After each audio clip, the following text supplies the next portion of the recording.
샬롬, 사랑하는 성읍교회 성도 여러분, 하루하루 주님께서 주시는 은혜와 평강으로 승리하며 살아가시는 줄로 믿습니다. 지난 주일부터 오늘 수요일까지 또 건강하게 정말 높은 파란 하늘처럼 마음속에 하나님이 주시는 시원함과 평강이 가득 넘치시는 삶을 사시는 줄로 믿습니다. 우리 오늘 이 시간 이렇게 함께 예배드리시는 좌우에 계신 분들과 반갑게 우리 샬롬 평강의 인사를 나눠보도록 하겠습니다. 샬롬, 주님의 이름으로 사랑하고 축복합니다. 샬롬.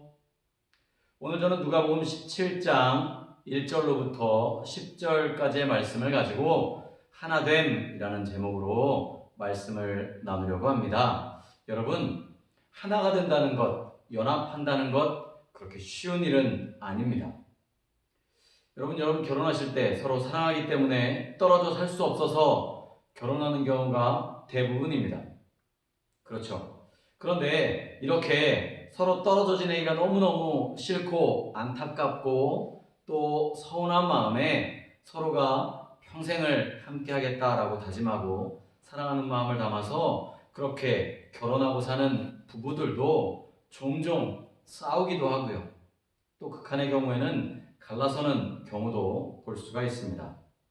자신에게 한없이 사랑을 베푸는 부모님과의 관계도 어찌 보면 때로는 정말 부모님께서 한없이 베풀어 주시는 그 사랑에도 불구하고 가끔은 내가 부모님과 좀 떨어져서 지내야 되는 건 아닐까라고 생각이 들 때도 있습니다.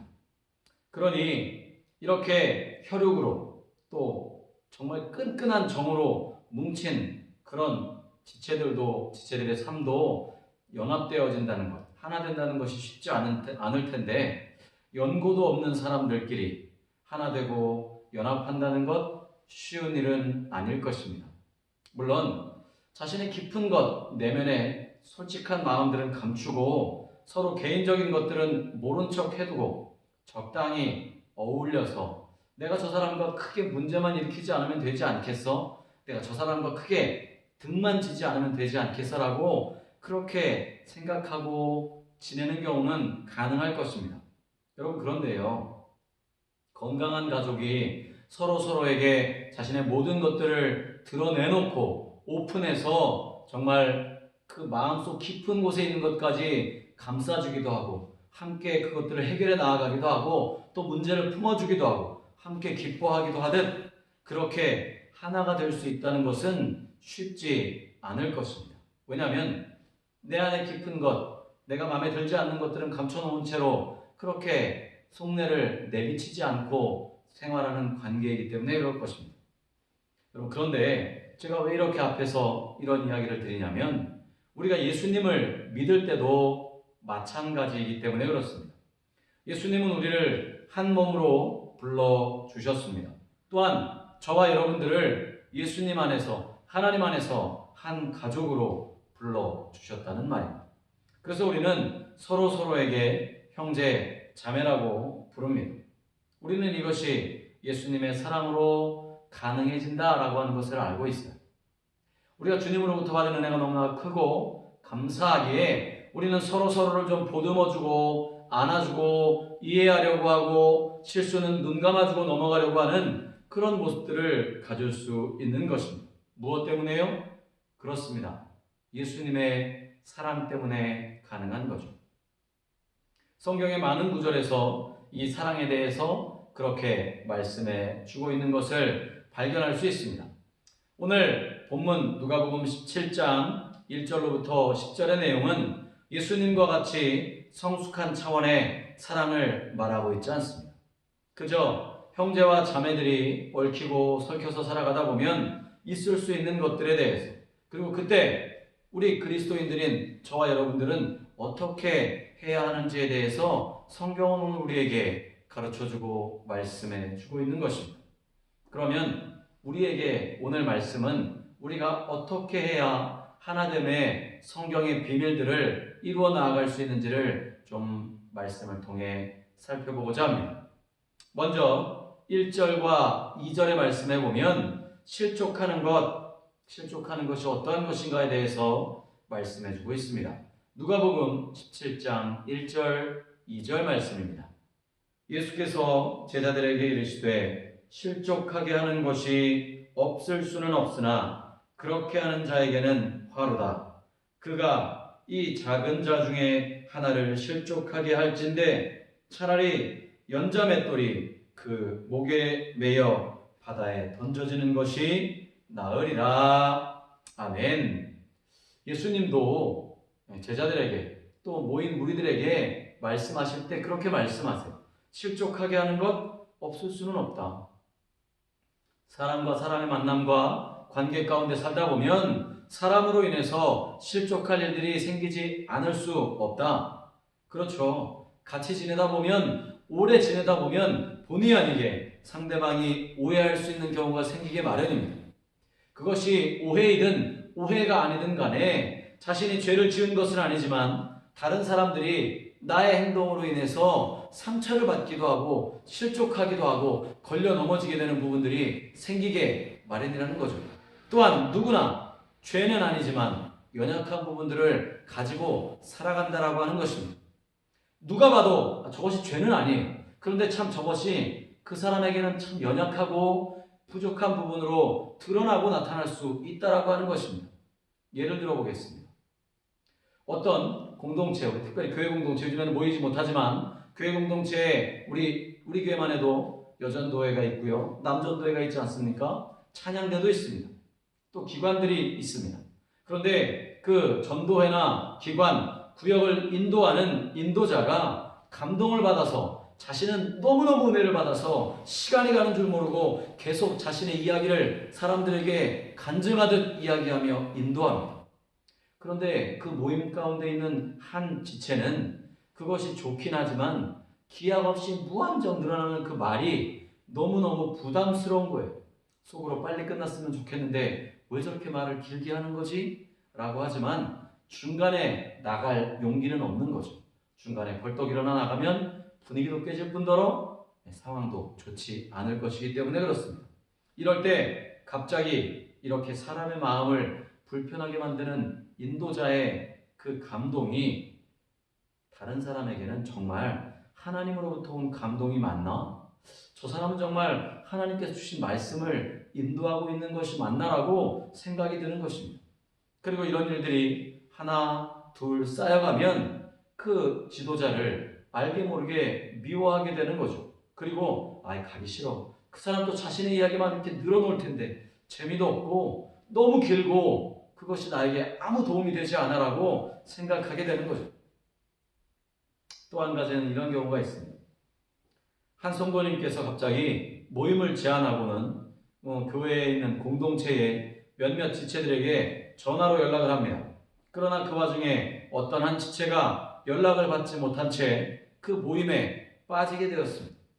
그리고 이게 우연이었으면 모르겠는데 한 번, 두 번 겹치면서 그 연락을 받지 못해서 모임에 빠지게 된 것을 한 지체는, 성도는 소외감으로 인해서 공동체에 대한 정을 떼어버리게 되어진다고 하는 거죠. 마지막 세 번째, 한 성도님께서는 남을 도와주기를 너무너무 좋아하세요. 부탁을 잘 거절하지 못하십니다. 그래서 그 성도님은 남의 일에 정신없이 뛰어다닐 때가 참 많아요. 그런데 정작 자신의 일은 잘 챙기지 못할 때가 많고 나는 거죠. 많은 사람들이, 주변에 많은 성도님들이 그분에게 이렇게 이야기합니다. 나 좀 도와줘 라고 이야기를 해요. 내가 이러이러한 일이 있는데 좀 도와주지 않겠어? 그러다가 어느 날 그 성도님께서 자신의 주변이 엉망진창이 되는 것을 보고 결심합니다. 그래, 내가 다른 사람들을 도와주는 것도 중요하지만 내 일을, 내 주변을 먼저 좀 살피고 돌아보아야 되겠다 라고 이야기합니다. 생각하고 다짐하죠. 그 이후에 그 성도님에게 부탁을 하지만 다른 성도님들 그 부탁을 거절하기 시작하면서부터 다른 성도님들은 그동안 이상하다, 저 성도님은, 저 집사님은, 저 권사님은 부탁을 그렇게 잘 들어주다가 왜 내 부탁은 들어주지 않는 거지? 나에게 뭐 불만이 있나? 내가 싫은가? 라고 생각하며 상처를 받을 수도 있다는 것입니다. 이외에도 공동체 안에서 일어나는 이런 일들은 참으로 여러 가지의 것들로 드러나고 나타나는 것입니다. 이런 일들은 주변에서 어렵지 않게 볼 수 있고 또 경험하게 됩니다. 이렇게 실족할 수 있는 상황들이 생기지 않을 수 없다라고 그렇게 이야기하죠. 여러분, 만약에 그렇다고 한다면 이런 상황에서 우리는 어떻게 반응해야 할까요?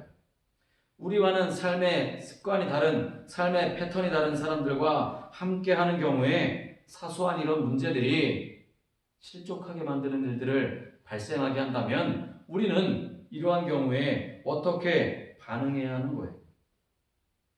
상대방으로 인해서 내가 죄를 짓게 되었다. 그런데 그 상황에서 그냥 몰래 삭히고 마음속으로 앙금을 내 속에 간직한 채 있어야만 하는 걸까요? 아니면 그 상대방에게 가서 그거 잘못된 거 아닙니까? 라고 지적하고 그렇게 나는 좀 자유로워지려고 해야 할까요?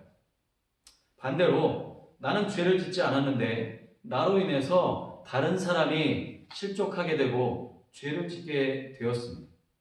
내가 죄를 지은 것이 아닌데 상대방이 죄를 지은 것인데 왜 내가 그 사람에게 이것들을 이야기를 해줘야 될까요? 그냥 모른 척하고 무조건 당신이 잘못한 것 아니냐고 그렇게 이야기해야 하는 것일까요? 사실 하나님 안에서는 누구나 다 평등하지만 실상 이 땅에서는 그렇지 않은 모습들을 보게 됩니다. 그래서 실족하게 하는 일들 때문에 공동체가 깨어지고 하나됨을 이루어 나가지 못할 때가 많이 있게 되는 것입니다.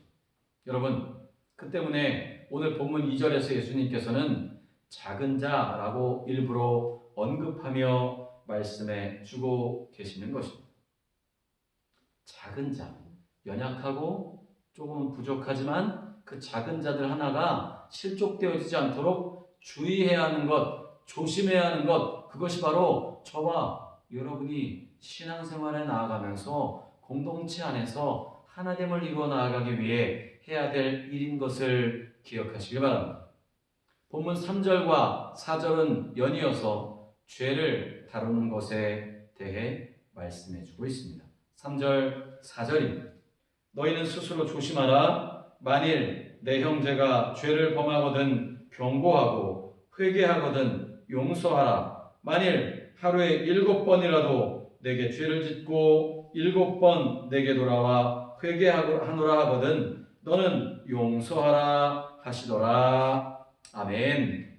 그렇습니다. 우리는 모두가 다 예수 그리스도의 십자가 보혈의 공로로 말미암아 의인이 되었지만 그렇다고 우리 모두가 완벽하게 죄를 짓지 않고 항상 거룩하게만 살아가는 것은 아니라는 거죠. 이 자리에 있는 저도 알게 모르게 때때로 죄를 지으며 살아간다는 것입니다. 만약 서로 관계하지 않고 또 서로가 교제하지 않고 살아간다면 다른 사람들이 죄를 짓건 말건 상관없습니다. 그러나 우리가 서로 그리스도 안에서 한 형제고 자매고 성도라고 한다면, 지체라고 한다면 우리 안에 개인의 죄의 문제들, 긴밀한 그 죄의 문제들을 그냥 놔두고 바라보면 안 된다는 것이죠. 특히 오늘 본문의 말씀에 여러분, 누가 여러분의 가족들이 죄를 짓고 있는데 뻔히 구경만 하겠습니까? 여러분의 자녀들이 혹은 여러분의 남편이나 아내가 죄를 짓고 있는 것을 알면서도 뻔히 구경만 하시겠습니까? 아니요. 제가 여러분들이 죄를 짓고 있는 것을 아는데 뻔히 구경만 하고 있다고 한다면 저는 목회자로서 여러분과 함께 목양을 여러분들과 함께 같이 공동체를 이끌어가며 교회를 섬기는 목회자로서의 자질이 없는 것 아닐까요? 누구나 다 마찬가지입니다. 여러분들은 제가 죄를 지을 때 목사님 왜 저래? 라고 이야기하고 목사님 그 잘못된 거 아닙니까? 라고 이야기해 주시지 않겠습니까? 제가 목회자이니까 그냥 알아서 하시겠지? 아니요. 저도 여러분들의 잘못된 것이 있다면 잘못된 것들을 분명히 말씀드릴 것입니다. 하나님께서 가족들을 공동체로 묶어주신 것처럼 말입니다.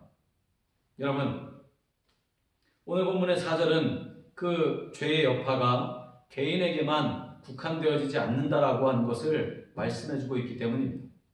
한 사람이 죄를 짓지만 그 한 사람의 죄 때문에 공동체가 무너져 버릴 수가 있다라고 하는 것을 경고해 주고 있다라고 하는 거예요. 사실 많은 죄들은 나 자신, 개인만이 아니라 옆에 있는 사람까지 해치게 마련인 것입니다. 그래서 공동체가 서로 긴밀하게 연결되어져 있으면 있을수록 빈번하게 우리는 죄의 문제에 좀 민감할 수 있어야 하는 거죠. 그리고 예수님께서 말씀하십니다. 하루에 7번 죄를 짓고 와서 7번 회개한다면 모두 용서하라라고 말씀하시는 거죠. 내가 죄 지은 것을 알고 있다고 한다면, 그래서 용서를 공동체에 구한다고 한다면 100% 무조건 용서하라라고 말씀하고 있는 것입니다. 여러분 그렇게 하실 수 있습니까? 계속해서 나를 해치는 사람이 있습니다. 나에게 낙한 소리를 하고 악담을 하며 나를 힘들게 하고 괴롭게 하는 사람이 있습니다. 그러나 그가 그때마다 제가 잘못했습니다라고 용서를 구한다면 여러분 매번 용서할 수 있겠습니까? 내 속이 부글부글 끓는데 그 사람이 와서 잘못했어요. 전에 내가 참 잘못했던 것 같아요 라고 용서한다면 우리는 예수님의 말씀처럼 용서해야 되는 것이 당연하다라고 하는 거죠. 왜요? 입장을 바꿔 생각해 보시기 바랍니다. 내가 만약 누군가에게 매번 그렇게 상처를 주고 찌르는 가시가 되어 있다가 내가 그 사람에게 매번 가서 용서를 구할 때 그 사람이 나를 용서해 준다고 한다면 그것이야말로 얼마나 감사한 일이겠냐는 것이죠. 여러분, 누군가에게 죄를 범한 일이 있다면 몇 번이든 가서 죄를 사죄하라라고 하는 말을 오늘 성경은 우리들에게 말씀해 주고 있는 것입니다. 그게 공동체에서도 하나됨의 가장 중요한 일이기 때문에 그렇습니다.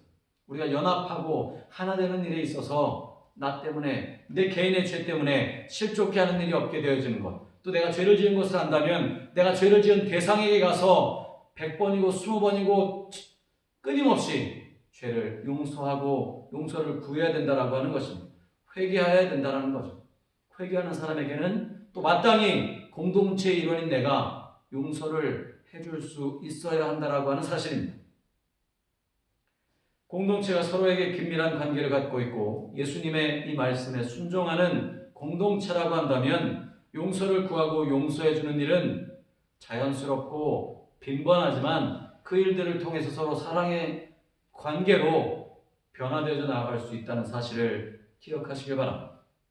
또한 예수님의 말씀에 순종하지 못해서 서로에게 죄를 짓고도 화해하지 못하고 속으로 미워하고 갈등하는 경우를 교회 안에서만큼은 특별히 교인들의 관계에서만큼은 특별히 우리 성옥교회 성도님들의 사이에서만큼은 특별히 일어나지 않기를 주님의 이름으로 간절히 축복합니다.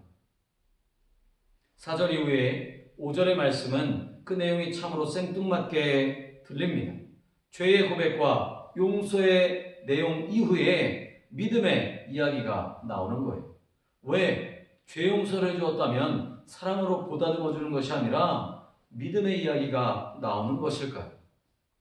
5절의 말씀을 보면 예수님의 말씀을 들은 제자들의 반응은 무엇이었냐면 사랑을 구하는 것이 아니라 믿음을 달라고 구하고 있기 때문입니다. 5절 말씀 보겠습니다. 사도들이 주께 여짜오되 우리에게 믿음을 더하소서 하니. 아멘. 여러분, 이렇게 실족하는 문제들이나 죄의 용서를 구하거나 용서해주는 문제들에 있어서 믿음 가지고 하는 것이라고 하는 것입니다. 믿음으로 하라는 것은 모든 것을 다 그렇게 감싸 안아 하라는 거죠. 사랑도 모든 사람에게 공통적으로 베풀어 주어야 합니다. 그러나 일단 내 안에 믿음이 확신이 있어야만 사랑을 베풀 수 있다라고 하는 것을 제자들은 기억했던 거죠. 사랑하는 사람에게만 실족하지 않도록 주의를 기울이는 것이 아니라 모두에게 다 그렇게 하라라고 하는 거예요. 우리와 관계가 좋은 사람에게만 조심하는 것이 아니라 모두에게 다 그렇게 하라고 하는 것입니다. 제자들의 이 말에 예수님께서 6절에서 이렇게 말씀해 주고 계십니다. 믿음을 이렇게 표현해 주고 계시는 거예요. 6절 말씀. 주께서 이르시되 너희에게 겨자씨 하나일 만한 믿음이 있었다면 이 뽕나무더러 뿌리가 뽑혀 바다에 심기어라 하였을 것이요 그것이 너희에게 순종하였으리라. 아멘. 그렇습니다. 믿음이 있으면 뽕나무가 뿌리채 뽑혀서 저쪽 산에 심겨라 할 때 불가능함이 없이 심겨지어진다라고 하는 것입니다. 그렇기 때문에 우리는 믿음으로 실족한 것을 털고 일어날 수 있는 거예요. 회개하고 믿음으로 용서해 줄 수 있는 것입니다. 예수님의 이런 말씀은 우리가 믿음 없음의 이유로 포기하지 말고 선포하며 행하며 나아갈 것을 말씀해 주고 계시는 거예요. 여러분, 코로나19의 상황 때문에 우리가 만나서 교제하지 못하고 있는 가운데 있지만, 그러나 우리 개개인의 영성생활이 더욱더 깊어지면 깊어질수록 우리가 다시 만나 함께 예배하며 교제할 때 이전과는 다른 마음의 기쁨이, 교제가, 사랑이, 믿음이 우리 안에서 우리를 하나됨으로 이끌어갈 수 있음을 믿음으로 고백할 수 있어야 한다라고 하는 사실입니다. 믿음으로 그 사람에게 가서 죄를 용서해 줄 수 있는 것, 믿음 때문에 가능하다라고 하는 거죠. 그 사람을 믿기 때문에 내가 죄를 지었다면 그 사람 앞에 가서 회개할 수 있는 거예요. 그 사람이 내가 무슨 죄를 지었다고 나발나발 이야기하지 않습니다. 누구에게 가서 전파하지 않습니다. 믿기 때문에 그 사람에게 죄의 용서를 구하는 것처럼 말이에요. 여러분, 사랑하는 마음은커녕 미워하는 마음이 올라온다면 우리는 절대로 그 사람 앞에 다가갈 수 없을 거예요. 그러나 믿음으로 사랑의 마음을 가지고 하나님의 사랑을 선포하며 상대방을 용서하는 것입니다. 오늘 본문의 말씀처럼 비록 겨자씨 같은 작은 믿음만 있을지라도 그 믿음으로 선포하며 나아가면 우리가 연합하고 하나 되는 데 있어서 조금도 부족함이 없다라고 하나님께서 우리에게 말씀해주고 계시는 것입니다. 10절, 7절부터 마지막 10절까지의 말씀을 함께 보도록 하겠습니다. 너희 중에 누구에게 밭을 갈거나 양을 치거나 하는 종이 있어 밭에서 돌아오면 그더러 곧 와 앉아서 먹으라 말할 자가 있느냐? 도리어 그더러 내 먹을 것을 준비하고 띠를 띠고 내가 먹고 마시는 동안에 수종 들고 너는 그 후에 먹고 마시라 하지 않겠느냐? 명한 대로 하였다고 종에게 감사하겠느냐? 이와 같이 너희도 명령받은 것을 다 행한 후에 이르기를 우리는 무익한 종이라 우리가 하여야 할 일을 한 것뿐이라 할지니라. 아멘. 여기에 나오는 말씀의 핵심은 무익한 종의 이야기입니다.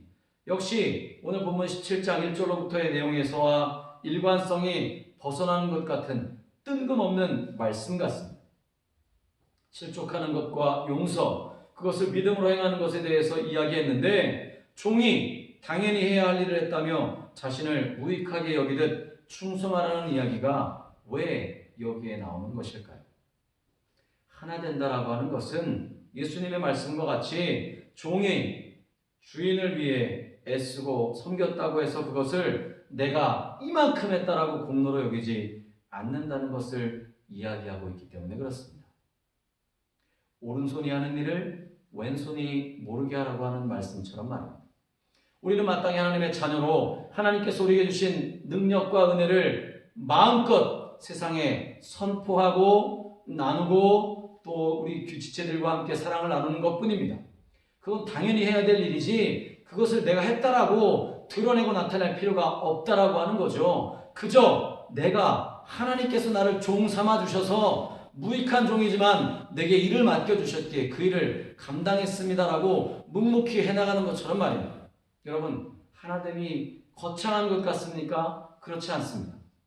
힘들고 어려운 코로나19의 상황들이지만 우리가 변함없이 하나님의 말씀에 순종하고 하나님의 말씀대로 내 삶에 믿음을 가지고 생활에 나아가며 하나님께서 우리에게 주신 그 은혜를 힘입어 생활에 나아갈 때 하나님은 우리 개개인의 모습을 바라보시며 우리 공동체가 더욱더 끈끈하게 하나됨의 연합함의 놀라운 역사를 이루어 나아갈 수 있도록 우리를 변화시켜 주신다는 사실을 믿으시길 바랍니다.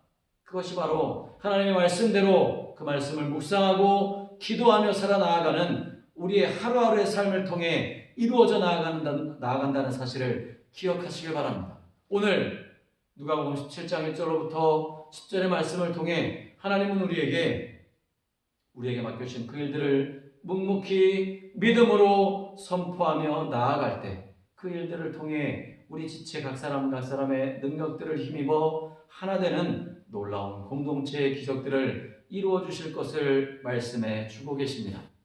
여러분, 돌아오는 주일까지의 시간들 동안 여러분의 또 하루하루의 삶이 오늘 주신 하나님의 이 말씀처럼 승리하고 믿음으로 나아갈 수 있는 복된 삶을 살아나가시는, 그래서 우리 모두가 하나됨의 놀라운 기적의 역사를 삶으로 경험하며 드러내며 나타낼 수 있는 우리 모든 성업교회 성도님들 되시기를 주님의 이름으로 간절히 축복합니다. 그래서 이 연합함이 이루어지고 하나됨의 관계들이 잘 유지되어져서 그 안에서 하나님의 사랑이 더욱더 풍성하게 넘쳐나는 귀하고 복된 하루하루의 삶을 살아나가시는 우리 모든 성도님들 되시기를 주님의 이름으로 간절히 축원합니다. 기도하시겠습니다.